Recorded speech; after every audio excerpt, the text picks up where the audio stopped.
ನಮಸ್ಕಾರ ವೀಕ್ಷಕರೇ, kidney care bye doctor Ravi care YouTube ಚಾನಲ್ಗೆ ತಮಗೆ ಸ್ವಾಗತ. ಇವತ್ತು ನಾವು ಕಿಡ್ನಿ ಟ್ರಾನ್ಸ್ಪ್ಲಾಂಟೇಷನ್ ನಂತರ ನಾವು ಹೇಗೆ ನಮ್ಮನ್ನು ಕಾಪಾಡ್ಕೊಳ್ಬೇಕು ಅನ್ನೋದ್ರ ಬಗ್ಗೆ ಚರ್ಚೆ ಮಾಡೋಣಂತೆ. ತಮಗೆಲ್ಲ ಗೊತ್ತಿರುವ ಹಾಗೆ ಕಿಡ್ನಿ ಫೇಲ್ಯೂರ್ ಆಗಿರೋ ಒಂದು ವ್ಯಕ್ತಿಗೆ ಕಿಡ್ನಿ ಟ್ರಾನ್ಸ್ಪ್ಲಾಂಟೇಷನ್ ಆಗಿದೆ ಅಂತಂದರೆ ಅದಕ್ಕಿಂತ ಒಂದು ಉತ್ತಮವಾದ ಭಾಗ್ಯ ಅಥವಾ ಒಂದು ಅವಕಾಶ ಇನ್ನೊಂದಿಲ್ಲ. ಕಿಡ್ನಿ ಟ್ರಾನ್ಸ್ಪ್ಲಾಂಟೇಷನ್ ಆಗಿದೆ ಅಂತಂದರೆ ಅವರಿಗೆ ಇನ್ನೊಂದು ಜೀವನ ಮಾಡಲಿಕ್ಕೆ ಇನ್ನೊಂದು ಸೌಭಾಗ್ಯ ಸಿಕ್ಕಂಗೆ ಆಗ್ತದೆ. ಆದರೆ ಇದನ್ನು ಸಕ್ಸಸ್ ಆಗಬೇಕು ಅಂದರೆ ಟ್ರಾನ್ಸ್ಪ್ಲಾಂಟ್ ಆದಮೇಲೆ ನಾವು ಕೆಲವು ಅಂಶಗಳನ್ನು ಗಮನ ತಗೊಂಡು ಅದನ್ನು ಪಾಲಿಸಬೇಕಾಗತ್ತೆ. ಈಗ ಕಿಡ್ನಿ ನಾವು ದೇಹಕ್ಕೆ ಹಾಕ್ಸ್ಕೊಂಡಾಗ ಅದು ಬೇರೆ ದೇಹದಿಂದ ಕಿಡ್ನಿಯ ತೊಂದರೆ ಯಾರಿಂದ ಬಳಲ್ತಿರ್ತಾರೆ ಅವರಿಗೆ ಹಾಕುವಂಥ ಒಂದು ಪ್ರಕ್ರಿಯೆ ಅನ್ನೋದು ಗೊತ್ತಿದೆ. ಸೊ ಬೇರೆ ಬಾಡಿಯಿಂದ ಬಂದಿರುವಂಥ ಆರ್ಗನ್ನು ನಮ್ಮ ಬಾಡಿ ರಿಜೆಕ್ಟ್ ಆಗಲಿಕ್ಕೆ ಶುರು ಮಾಡುತ್ತೆ. ಹಾಗಾಗಿ ಯಾರಿಗೆ ಕಿಡ್ನಿ ಟ್ರಾನ್ಸ್ಪ್ಲಾಂಟೇಷನ್ ಆಗಿರುತ್ತೆ ಅವರು ಇಮ್ಯುನೋಸಪ್ರೆಷನ್ ಥೆರಪಿ ಅನ್ನೋದನ್ನ ಲೈಫ್ ಲಾಂಗು ತಗೊಳ್ಬೇಕಾಗತ್ತೆ. ಸೊ ಇಮ್ಯುನೋಸಪ್ರೆಷನ್ ಥೆರಪಿ ತಗೊಳ್ಳೋದ್ರಿಂದ ಆ ಕಿಡ್ನಿ ಬೇರೆ ಕಿಡ್ನಿ ಆ ಬಾಡಿಗೆ ಕೆಲಸ ಮಾಡಲಿಕ್ಕೆ ಅನುಕೂಲ ಆಗುತ್ತೆ. ಕಿಡ್ನಿ ಅಗೇನ್ಸ್ಟ್ ಏನು ಆ್ಯಂಟಿಬಾಡಿ ಪ್ರೊಡಕ್ಷನ್ ಆಗ್ತಾ ಇರುತ್ತೆ, ಕಿಡ್ನಿ ಡ್ಯಾಮೇಜ್ ಆಗೋ ಸಾಧ್ಯತೆ ಇರುತ್ತೆ. ಅದನ್ನು ತಡೆಗಟ್ಟಬೇಕು ಅಂತಂದರೆ ಇಮ್ಯುನೋಸಪ್ರೆಷನ್ ಮೆಡಿಸಿನ್ಸು ಲೈಫ್ ಲಾಂಗ್ ತಗೊಳ್ತಾ ಇರಬೇಕು. ಸೊ ಈ ಮೆಡಿಕೇಶನ್ ಬಗ್ಗೆ ತುಂಬ ಸಾಕಷ್ಟು ನಾವು ಜಾಗೃತೆಯನ್ನು ವಹಿಸಬೇಕಾಗುತ್ತೆ. ಡಾಕ್ಟರ್ ಸಲಹೆ ಮೇರೆಗೆ ಎಷ್ಟು ಮಿಲಿಗ್ರಾಮ್ ತಗೊಳ್ಬೇಕು, ಯಾವಾಗ ತಗೋಬೇಕು, ಟೈಮಿಂಗ್ಸ್ ಯಾವ ಇದೆ, ಊಟದ ನಂತರ ಇದೆಯಾ ಅಥವಾ ಊಟಕ್ಕೆ ಮುಂಚೆ ಇದೆಯಾ ಅನ್ನೋದನ್ನು ಗಮನದಲ್ಲಿ ಇಟ್ಕೊಳ್ಬೇಕಾಗುತ್ತೆ. ತುಂಬ ಮಾತ್ರೆಗಳಾಗಿರುತ್ತೆ ಟ್ರಾನ್ಸ್ಪ್ಲಾಂಟ್ ಆದಮೇಲೆ. ಹಾಗಾಗಿ ಟ್ರಾನ್ಸ್ಪ್ಲಾಂಟೇಷನ್ ನಂತರ ಕೆಲವು ಮಾತ್ರೆಗಳು ಮಿಸ್ ಆಗೋ ಚಾನ್ಸಸ್ ಇರುತ್ತೆ. ಹಾಗಾಗಿ ನಮ್ಮ ಮೊಬೈಲ್ನಲ್ಲಿ ಒಂದು ಅಲಾರಾಮ್ ಇಟ್ಕೊಂಡು ಅಥವಾ ಒಂದು ನೋಟ್ಬುಕ್ನಲ್ಲಿ ನಾವು ಯಾವಾಗ ಮಾತ್ರೆ ತೊಗೊಂಡಿದ್ದೀವಿ ಅಂತ ಮೇಂಟೈನ್ ಮಾಡೋದ್ರಿಂದ ನಾವು ಮೆಡಿಸಿನ್ ತಗೊಳ್ಳೋದ್ರ ಬಗ್ಗೆ ಒಂದು ಖಚಿತಪಡಿಸ್ಕೊಳ್ಬೇಕು.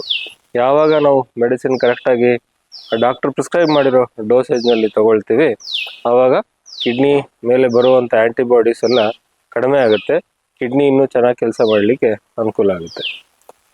ಹಾಗಾಗಿ ಸೊ ಈ ಮೆಡಿಕೇಷನ್ ಅಡ್ಹರೆನ್ಸ್ ಅಥವಾ ಮಾತ್ರೆಗಳ ಬಗ್ಗೆ ನಿಮಗೆ ಯಾವ ಮಾತ್ರೆ ತಗೊಳ್ಬೇಕು, ಎಷ್ಟು ಮಿಲಿಗ್ರಾಮ್ ತಗೊಳ್ಬೇಕು ಅನ್ನೋದನ್ನು ಕರೆಕ್ಟಾಗಿ ತಿಳ್ಕೊಂಡು ಮಾಡೋದ್ರಿಂದ ಕಿಡ್ನಿ ಚೆನ್ನಾಗಿ ಬಾಳಿಕೆ ಬರುತ್ತೆ. ಸೊ ಈ ಕಿಡ್ನಿ ಟ್ರಾನ್ಸ್ಪ್ಲಾಂಟೇಷನ್ ಜೊತೆಗೆ ಅವರಿಗೆ ಶುಗರ್ ಮಾತ್ರೆಗಳು, BP ಮಾತ್ರೆಗಳು ಎಲ್ಲ ಅವರಿಗೆ ಮುಂದೆ ಯಾವ ರೀತಿ ಪ್ರಾಬ್ಲಮ್ಸ್ ಇರುತ್ತೆ ಅದನ್ನೆಲ್ಲ ಕರೆಕ್ಟಾಗಿ ತಗೊಳ್ಳೋ ಅವಶ್ಯಕತೆ ಇರುತ್ತೆ. ಹಾಗೆ ಈ ಕಿಡ್ನಿ ಟ್ರಾನ್ಸ್ಪ್ಲಾಂಟೇಷನ್ ಆದಮೇಲೆ ಇನ್ನೊಂದು ಮುಖ್ಯವಾದ ಅಂಶ ಅಂದರೆ ನಮ್ಮ ಫುಡ್ ಪ್ಯಾಟರ್ನ್, ಡಯಟ್ ಅಂತ ಹೇಳ್ತೀವಿ. ಸೊ ಕಿಡ್ನಿ ಟ್ರಾನ್ಸ್ಪ್ಲಾಂಟೇಷನ್ ಆದಮೇಲೆ ನಮ್ಮ ಫುಡ್ ಏನಿರುತ್ತೆ ಅದು ತುಂಬ ಹೈಜೀನಿಕ್ ಆಗಿರಬೇಕು. ಸಾಮಾನ್ಯವಾಗಿ ನಾವು ಫುಡ್ ಅಂತ ಬಂದಾಗ ಹೊರಗಡೆ ಮನೆಯಿಂದ ಬಿಟ್ಟು ಹೊರಗಡೆ ಫುಡ್ಡನ್ನು ತಗೊಳ್ಳೋದನ್ನ ಅವಾಯ್ಡ್ ಮಾಡೋದ್ರಿಂದ ಹೈಜೀನು ಚೆನ್ನಾಗಿ ಮೇಂಟೈನ್ ಮಾಡಲಿಕ್ಕೆ ಸಾಧ್ಯ ಆಗುತ್ತೆ. ನಂತರ ನೀರು ಎಷ್ಟು ಕುಡಿಬೇಕು ಅನ್ನೋದ್ರ ಬಗ್ಗೆ ಕೂಡ ಡಿಸ್ಕಸ್ ಮಾಡಬೇಕು. ಸೊ ಟ್ರಾನ್ಸ್ಪ್ಲಾಂಟೇಷನ್ ಆದಮೇಲೆ ಸಾಮಾನ್ಯವಾಗಿ ಕಿಡ್ನಿ ಚೆನ್ನಾಗಿ ವರ್ಕ್ ಆಗ್ಲಿಕ್ಕೆ ಶುರುವಾಗ್ತಿದ್ದಂಗೆ ಎಷ್ಟು ಬೇಕಾದ್ರೂ ನೀವು ನೀರು ಕುಡಿಬೋದು. ಆದರೆ ಒಂದು ವೇಳೆ ನಿಮಗೆ ಕಾಲು ಬಾವು ಇದೆ ಅಥವಾ ಡಾಕ್ಟ್ರ್ ಏನಾದ್ರು ನೀರು ವೇರಿಯೇಷನ್ ಮಾಡಿ ಅಂತಂದಾಗ ಡಾಕ್ಟ್ರ್ ಸಲಹೆ ಮೇರೆಗೆ ಸ್ವಲ್ಪ ವೇರಿಯೇಷನ್ ಮಾಡ್ಕೊಳ್ಳೋದು ತುಂಬ ಇಂಪಾರ್ಟೆಂಟ್. ಸೊ ನೀರು ಎಷ್ಟು ಕುಡಿಬೇಕು ಅಂತಂದರೆ ಕನಿಷ್ಠ 4ರಿಂದ 5 ಲೀಟ್ರಾದ್ರು ಟ್ರಾನ್ಸ್ಪ್ಲಾಂಟೇಷನ್ ಆದಮೇಲೆ ಕುಡಿಬೇಕು. ಯಾಕಂತಂದರೆ ನೀರು ಚೆನ್ನಾಗಿ ಕುಡಿದಷ್ಟು ನಿಮ್ಮ ಕಿಡ್ನಿ ಚೆನ್ನಾಗಿ ಕೆಲಸ ಮಾಡಲಿಕ್ಕೆ ಶುರು ಮಾಡುತ್ತೆ. ಯಾವುದೇ ಒಂದು ನೀವು ನೀರು ಕುಡಿಯೋದ್ರ ಬಗ್ಗೆ, ಆಹಾರದ ತಗೊಳ್ಳೋದ್ರ ಬಗ್ಗೆ, ನಿಮ್ಮ ಟ್ರಾನ್ಸ್ಪ್ಲಾಂಟೇಷನ್ ಆದಮೇಲೆ ನಿಮ್ಮ ಕಿಡ್ನಿ ಫಂಕ್ಷನಿಂಗ್ ಹೇಗಿದೆ, ನಿಮ್ಮ ಕ್ರಿಯಾಟಿನಿನ್ ಲೆವೆಲ್ಸು ಯಾವ ರೇಂಜಿಗೆ ಬಂದಿದೆ ಅನ್ನೋದನ್ನು ನೀವು ನಿಮ್ಮ ಡಾಕ್ಟ್ರೊಂದಿಗೆ ಚರ್ಚೆ ಮಾಡಿ ನಂತರ ನೀವು ಫುಡ್ಡಿನ ಬಗ್ಗೆ ಡಿಸ್ಕಸ್ ಮಾಡಬೇಕು. ಸಾಮಾನ್ಯವಾಗಿ ಕಿಡ್ನಿ ಒಂದ್ಸರಿ ಟ್ರಾನ್ಸ್ಪ್ಲಾಂಟೇಷನ್ ಆದಮೇಲೆ ಚೆನ್ನಾಗಿ ವರ್ಕ್ ಮಾಡಲಿಕ್ಕೆ ಶುರುವಾಗುತ್ತೆ. ಆಮೇಲೆ ಯಾವುದೇ ರೀತಿಯಾದ ಒಂದು ಫುಡ್ ರಿಸ್ಟ್ರಿಕ್ಷನ್ಸ್ ಇರೋದಿಲ್ಲ. ಉದಾಹರಣೆಗೆ ಪೊಟ್ಯಾಷಿಯಂ ಕಡಿಮೆ ಇರುವಂಥ ಆಹಾರ, ಫಾಸ್ಫರಸ್ ಕಡಿಮೆ ಇರುವಂಥ ಆಹಾರ, ಡಯಾಲಿಸಿಸ್ ಇರಬೇಕಾದ್ರೆ ಇವೆಲ್ಲ ರಿಸ್ಟ್ರಿಕ್ಷನ್ಸ್ ಇರುತ್ತೆ. ಆದರೆ ಒನ್ಸ್ ಟ್ರಾನ್ಸ್ಪ್ಲಾಂಟೇಷನ್ ಆಯಿತು, ಹಾಕೊಂಡಿರೋ ಕಿಡ್ನಿ ಚೆನ್ನಾಗಿ ಕೆಲಸ ಮಾಡ್ತಿದೆ ಅಂದಾಗ ಯಾವುದೇ ಡಯಟ್ ಫಾಲೋ ಮಾಡೋ ಅವಶ್ಯಕತೆ ಇಲ್ಲ. ಆದರೆ ನೀವು ಮುಂಚಿತವಾಗಿ ಶುಗರು ಅಥವಾ BP ಇತ್ತು ಅಂತಂದರೆ ಅದಕ್ಕೆ ನೀವು ಕೆಲವು ಡಯಟ್ ಪ್ರಿಸ್ಕ್ರಿಪ್ಷನ್ನ ಫಾಲೋ ಮಾಡಬೇಕಾಗತ್ತೆ. ಹಾಗಾಗಿ ಟ್ರಾನ್ಸ್ಪ್ಲಾಂಟೇಷನ್ ಆದ ನಂತರ ಕೂಡ ನಿಮ್ಮ ಕ್ರಿಯಾಟಿನ್ ಲೆವೆಲ್ಸ್ ಹೇಗಿದೆ, ಬ್ಲಡ್ ಶುಗರ್ ಲೆವೆಲ್ಸ್ ಹೇಗಿದೆ ಹಾಗೂ BP ಲೆವೆಲ್ಸ್ ಹೇಗಿದೆ ಅನ್ನೋದನ್ನು ನೋಡಿಕೊಂಡು ನಿಮ್ಮ ಆಹಾರ ಕ್ರಮಗಳನ್ನು ನೀವು ನಿಮ್ಮನ್ನು ಗುರುತುಪಟ್ಕೊಳ್ಬೇಕು. ಸೊ ಇನ್ನೊಂದು ಮುಖ್ಯವಾದ ಅಂಶ ಕಿಡ್ನಿ ಟ್ರಾನ್ಸ್ಪ್ಲಾಂಟೇಷನ್ ಆದ್ಮೇಲೆ ಅಂದರೆ ನಾವು ನಮ್ಮ ದೈನಂದಿನ ದೈಹಿಕ ಚಟುವಟಿಕೆಗಳು ಅಂದರೆ ಎಕ್ಸಸೈಸಸ್. ನಾವೀಗ ಕಿಡ್ನಿ ಟ್ರಾನ್ಸ್ಪ್ಲಾಂಟೇಷನ್ ಆದಮೇಲೆ ನಮ್ಮ ಕ್ವಾಲಿಟಿ ಆಫ್ ಲೈಫು ಚೆನ್ನಾಗಿರುತ್ತೆ. ಹಾಗಾಗಿ ಕಿಡ್ನಿ ಟ್ರಾನ್ಸ್ಪ್ಲಾಂಟೇಷನ್ ಆದವರು ಕೂಡ ತಮ್ಮ ಡೈಲಿ ಫಿಸಿಕಲ್ ಆ್ಯಕ್ಟಿವಿಟೀಸ್ ಅಂದರೆ ವಾಕಿಂಗು, ಎಕ್ಸಸೈಸು, ಸಣ್ಣ ಪುಟ್ಟ ಯೋಗ ಎಕ್ಸಸೈಸಸ್ಸು, ಅಥವಾ ಆರೋಗ್ಯದಲ್ಲಿ ಇನ್ನೂ ಚೆನ್ನಾಗಿ ಚೇತರಿಕೆ ಆಯಿತು ಅಂದರೆ ಜಾಗಿಂಗು, ಸೈಕ್ಲಿಂಗು, ಅಥವಾ ಸ್ವಲ್ಪ ಸ್ಮಾಲ್ ಆಗಿ ಜಿಮ್ನೇಷಿಯಮ್, ತುಂಬ ವೆಯ್ಟ್ಸ್ ಎಲ್ಲ ಎತ್ತಬಾರ್ದು, ಸಿಂಪಲ್ ಆಗಿ ಮಾಡುವಂಥ ಒಂದು ಜಿಮ್ನೇಷಿಯಮ್ ಕೂಡ ನೀವು ಮನೆಯಲ್ಲೇ ಫಾಲೋ ಮಾಡ್ಬೋದು. ಇದೆಲ್ಲ ಮಾಡೋದ್ರಿಂದ ನಿಮ್ಮ ದೇಹದ ಒಂದು ಕೆಪಾಸಿಟಿ, ಎಕ್ಸಸೈಸಿಂಗ್ ಟಾಲರೆನ್ಸು ಎಲ್ಲ ಕೂಡ ಇಂಪ್ರೂವ್ ಆಗುತ್ತೆ.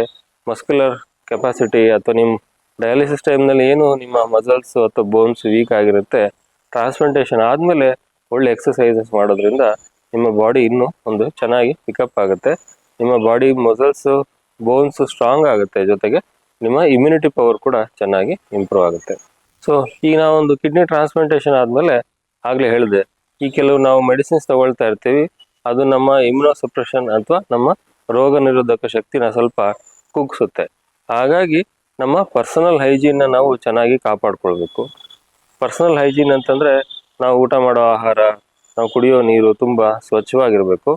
ನಾವಿರುವಂಥ ವಾತಾವರಣ, ನಮ್ಮ ಮನೆಯಲ್ಲಾಗಲಿ ಅಥವಾ ನಮ್ಮ ಆಫೀಸಲ್ಲಾಗಲಿ, ನಮ್ಮ ಸರೌಂಡಿಂಗ್ ಇರುವಂಥ ವಾತಾವರಣನ ನಾವು ತುಂಬ ಕ್ಲೀನಾಗಿ ಇಟ್ಕೊಳ್ಬೇಕು. ಸೊ ತುಂಬ ಕ್ಲೀನಾಗಿ ಇಟ್ಕೊಳ್ಳೋದ್ರಿಂದ ನಮಗೆ ಆಗುವಂಥ ಒಂದು ಆಪರ್ಚುನಿಸ್ಟಿಕ್ ಇನ್ಫೆಕ್ಷನ್ಸ್ ಅಂತಂದರೆ ಆಗುವಂಥ ಒಂದು ಕೆಮ್ಮು, ಶೀತ, ನೆಗಡಿ ಇರ್ಬೋದು, ಅಥವಾ ಲೂಸ್ ಮೋಷನ್ಗಳಿರ್ಬೋದು, ಇವೆಲ್ಲ ಆಗೋದ್ರಿಂದ ನಮ್ಮನ್ನು ನಾವು ಕಾಪಾಡ್ಕೊಳ್ಬೋದು. ಸೊ ಪರ್ಸನಲ್ ಹೈಜೀನ್ ಅನ್ನೋದು ತುಂಬ ಇಂಪಾರ್ಟೆಂಟು. ಸೊ ಪರ್ಸನಲ್ ಹೈಜೀನಲ್ಲಿ ನಾವು ಡೈಲಿ ಕರೆಕ್ಟಾಗಿ ಸ್ನಾನ ಮಾಡಬೇಕಾಗ್ತದೆ, ಹಲ್ಲುಗಳನ್ನು ಚೆನ್ನಾಗಿ ಕೇರ್ ತಗೊಳ್ಬೇಕಾಗತ್ತೆ. ಆಮೇಲೆ ಹೊರಗಡೆ ಓಡಾಡ್ಬೇಕಾರೆ ಅಥವಾ ಮನೆಯಲ್ಲಿ ಕಲುಷಿತ ವಾತಾವರಣ ಇದ್ದರೆ ಮಾಸ್ಕ್ನ ನಾವು ಕಂಟಿನ್ಯೂಸ್ ಆಗಿ ವೇರ್ ಮಾಡ್ತಾ ಇರಬೇಕು. ಅಥವಾ ಮನೆಯಲ್ಲಿ ಯಾರಿಗಾದ್ರು ಬೇರೆಯವರಿಗೆ ಶೀತ ಇತ್ತು ಅಥವಾ ಕೆಮ್ಮಿತ್ತು ಅಥವಾ ಅವರಿಗೆ ಬೇರೆ ಯಾವುದೇ ರೀತಿಯಾದ ಒಂದು ಇನ್ಫೆಕ್ಷನ್ ಚಾನ್ಸಸ್ ಇತ್ತು, ನಿಮಗೆ ಹರಡುವಂಥ ಸಾಧ್ಯತೆ ಇದ್ದರೆ ತಮ್ಮನ್ನು ತಾವು ಅವ್ರಗಳಿಂದ ಐಸೋಲೇಷನ್ ಮಾಡ್ಕೊಳ್ಬೇಕು.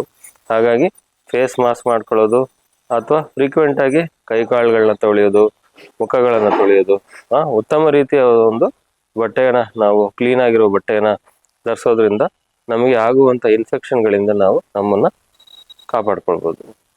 ಸೊ ಈ ಕಿಡ್ನಿ ಟ್ರಾನ್ಸ್ಪ್ಲಾಂಟೇಷನ್ ಆಯಿತು ಅಂತಂದರೆ ದೇಹದಲ್ಲಿ ತುಂಬ ಇಂಪ್ರೂವ್ಮೆಂಟ್ ಆಗಲಿಕ್ಕೆ ಶುರುವಾಗುತ್ತೆ. ಸೊ ಈ ಕಿಡ್ನಿ ಟ್ರಾನ್ಸ್ಪ್ಲಾಂಟೇಷನ್ ಆದಮೇಲೆ ಕೂಡ ಈ ಲೇಡೀಸ್ನಲ್ಲಿ ಕೂಡ ಮೆನ್ಸ್ಟ್ರಲ್ ಸೈಕಲ್ಸು ಫ್ರೀಕ್ವೆಂಟಾಗಿ ಮತ್ತೆ ರೀಸ್ಟಾರ್ಟ್ ಆಗುತ್ತೆ. ಸೊ ಮೆನ್ಸ್ಟ್ರಲ್ ಸೈಕಲ್ಸ್ ರೀಸ್ಟಾರ್ಟ್ ಆದ ಕೂಡಲೇ ಅವ್ರ ಪ್ರೆಗ್ನೆನ್ಸಿ ಕೂಡ ಒಂದು ಡಾಕ್ಟರ ಒಂದು ಸಲಹೆ ಮೇರೆಗೆ ಪ್ರೆಗ್ನೆನ್ಸಿ ಕೂಡ ನೀವು ಪ್ಲ್ಯಾನ್ ಮಾಡ್ಬೋದು. ಕನಿಷ್ಠ 1-2 ವರ್ಷ ಟ್ರಾನ್ಸ್ಪ್ಲಾಂಟೇಷನ್ ಆದ ನಂತರ ಸ್ವಲ್ಪ ಗ್ಯಾಪ್ ಕೊಟ್ಟು ನಂತರ ನಾವು ಪ್ರೆಗ್ನೆನ್ಸಿನ ಪ್ಲ್ಯಾನ್ ಮಾಡ್ಬೋದು.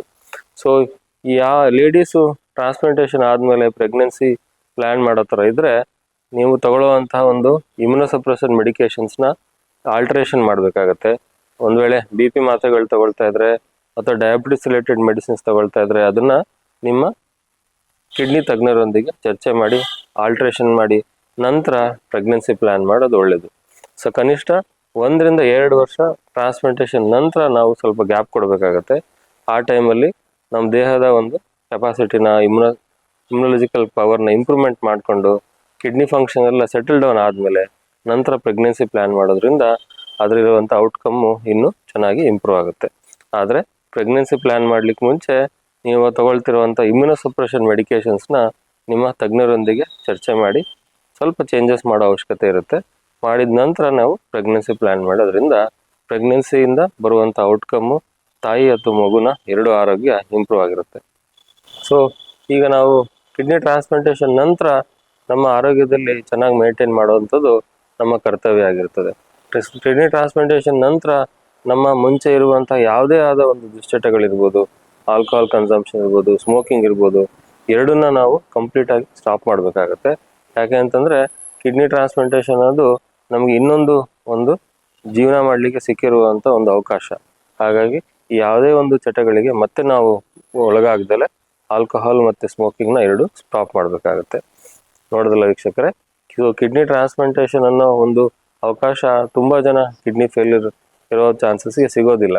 ಆದರೆ ಒಂದ್ಸರಿ ನಮಗೆ ಕಿಡ್ನಿ ಫೇಲ್ಯೂರ್ ಇದ್ದವ್ರಿಗೆ ಕಿಡ್ನಿ ಟ್ರಾನ್ಸ್ಪ್ಲಾಂಟೇಷನ್ ಆಗಿದೆ ಅಂತ ಅವಕಾಶ ಸಿಕ್ತು ಅಂತಂದರೆ ಈಗ ನಾನು ಡಿಸ್ಕಸ್ ಮಾಡಿರುವಂಥ ಎಲ್ಲ ಅಂಶಗಳನ್ನು ನಾವು ಕರೆಕ್ಟಾಗಿ ಫಾಲೋ ಮಾಡಿ ಅದನ್ನು ತಿಳ್ಕೊಂಡು ನಮ್ಮ ಕಿಡ್ನಿ ತಜ್ಞರೊಂದಿಗೆ ಚರ್ಚೆ ಮಾಡಿ ಪ್ಲಾನ್ ಮಾಡೋದ್ರಿಂದ ಇನ್ನು ಹೆಚ್ಚಿನ ಕಾಲ ನಾವು ನಮ್ಮ ಹಾಕ್ಸ್ಕೊಂಡಿರುವಂಥ ಟ್ರಾನ್ಸ್ಪ್ಲಾಂಟೆಡ್ ಕಿಡ್ನಿನ ನಾವು ಕಾಪಾಡ್ಕೊಳ್ಬೋದು. ಇನ್ನೂ ಹೆಚ್ಚಿನ ಆರೋಗ್ಯಕ್ಕಾಗಿ ನಾವು ಇನ್ನೊಂದು ಶ್ರಮಿಸ್ಬಿಡ್ಬೋದು. ನಮಸ್ಕಾರ.